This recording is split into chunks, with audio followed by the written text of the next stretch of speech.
So yun mga ka-rider, baka ma-encounter nyo rin to. So itong motor ko mga ka-rider, ayan o. Pagka hininto ko ng matagal, sabi naka-parking na mga 4 hours, kaya 2 hours, ang bilis mag-down ng ano niya, ng battery. Ayan o, 9.9. So titignan natin ngayon mga ka-rider kung nagkakarga siya.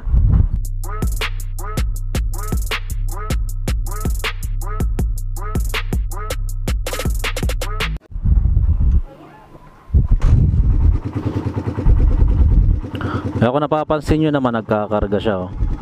Ayan, pumo 14.0 siya. Kung mapapansin nyo dito mga ka-rider, 9.9, tapos sa konting segundo lang 14.0 na. Baga napuno na kaagad yung baterya. So ibig sabihin dito mga ka-rider, palitan ng baterya na to. Kumbaga konti na lang yung space ng baterya para mag-stock ng kuryente. So pag ginamit mo nga yung baterya mo, mauubos agad kasi konti lang yung space na nai-stock niya. So ibig sabihin niyan mga ka-rider, okay yung stator, okay yung regulator, nagkakarga siya. Yun 4.3 nga oh. Ngayon naman mga ka-rider, tignan natin yung baterya ko. Nabili ko tong baterya, ayan oh, 7/11/23, July 11, 2023. So alam naman natin mga ka-rider, ang non-maintenance na battery is 6 months lang talaga. Pero mga ka-rider, meron kasi akong non-maintenance battery, tumagal siya ng 1 year. Good siya kasi naka full wave naman ako. Rectifier ko TTGR na pang GY6.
So yun mga ka-rider, naitatakbo na natin ng konti, pero dapat magkakarga na rin yun.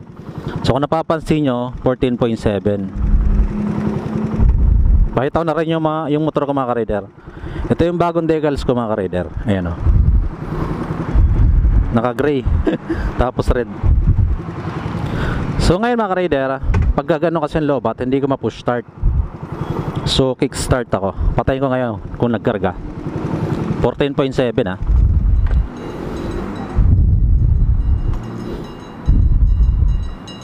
Ayan mga ka-rider, 13.3. Okay lang yun kasi nakapatay.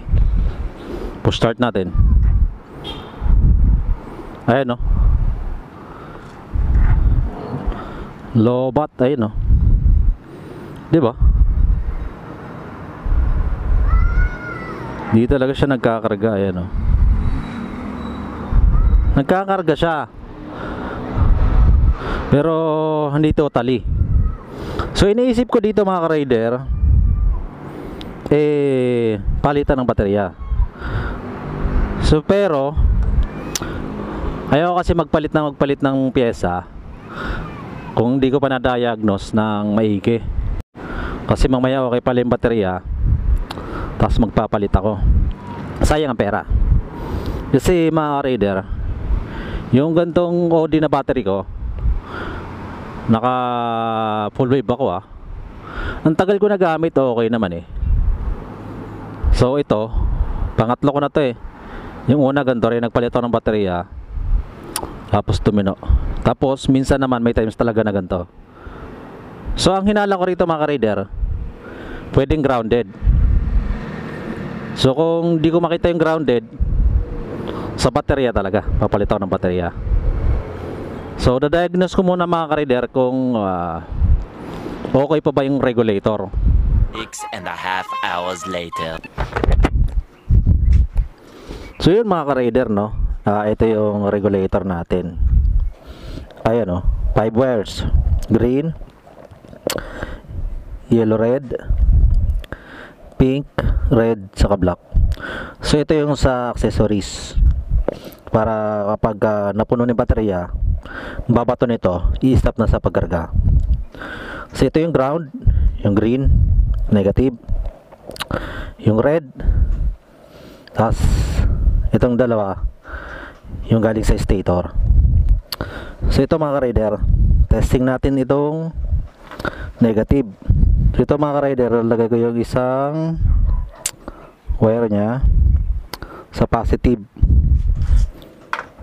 Tignan natin kung may negative. So ito mga ka-rider, yan, meron.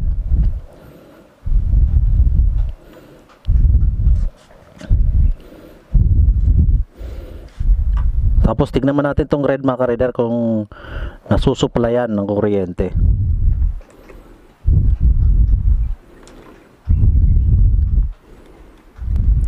So ito naman mga ka-rider, nilagay ko sa negative.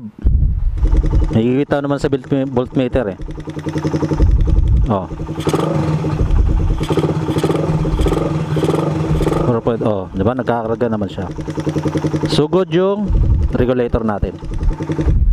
So dito naman tayo mga ka-rider, titignan natin kung okay pa yung stator. So ito mga ka-rider, galing stator to. Ito na yan. So yung green saka blue, nakakonect yan. Tatanggalin mo sa socket mga ka-rider itong yellow, white, and white, red. So ito, galing to stator mga ka-rider, galing stator. So start natin yung, so dapat naka-on yung makina.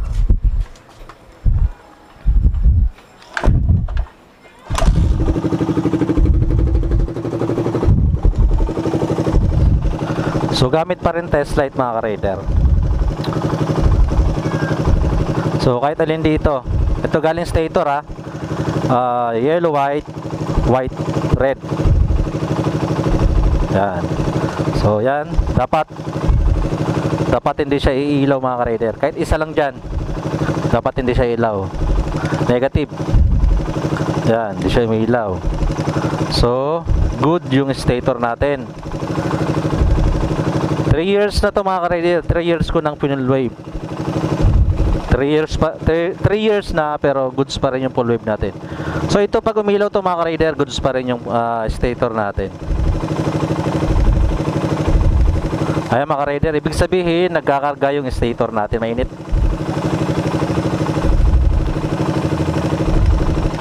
Ayan mga ka-rider, ayan, nagkakarga yung stator natin. Ayan, nakikita nyo naman, nagkakarga yung stator natin. So okay stator natin, okay yung regulator o rectifier natin. So dalawa na lang mga ka-rider, palitan ng baterya o kaya grounded. So alam ko naman dito mga ka-rider, ako nag-wiring nito, so walang nag-grounded dito. So ang dahilan talaga mga ka-rider is palitan yung baterya natin. Pero goods pa to, wala nga lang push start. Pero kapag matagal na takbo mga ka-rider, gumagana na yung push start. So yun, mahina na yung baterya natin. So yun mga ka-rider, sana nakatulong tong video na to. At sa mga naka-experience nito, maresolbahan din yung at least alam nyo kung paano i-diagnose yung regulator at stator. Okay, ulitin ko mga ka-rider, galing stator to, galing mismo sa stator.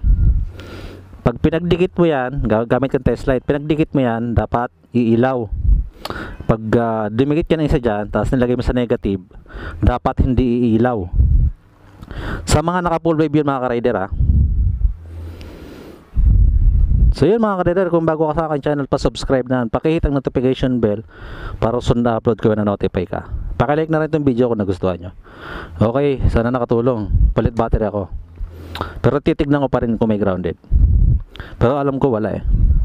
Hanggang dito na lang. Signing off. Peace.